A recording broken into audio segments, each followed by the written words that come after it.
சாமந்தியும் அவங்க அம்மாவும் பைய எடுத்துட்டு வர்றாங்க. தீக்ஷாவோட அம்மா சாமந்தி கிட்ட இருந்து பைய புடுங்குறாங்க. சாமந்தி கேக்குறாங்க, பைய குடுங்கன்னு சொல்றேன்ல. தீக்ஷாவோட அம்மா சொல்றாங்க, என்ன சும்மா பைய குடுங்க குடுங்கன்னு அலறீங்க?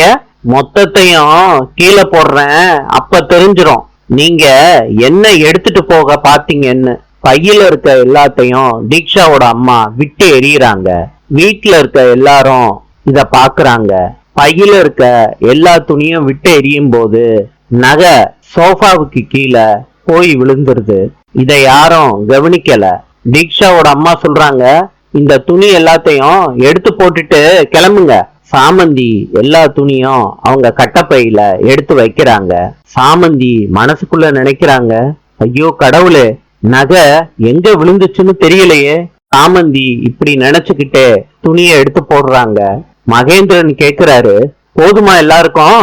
முழுசா தேடி முடிச்சாச்சா? நாளை சந்திப்போம்.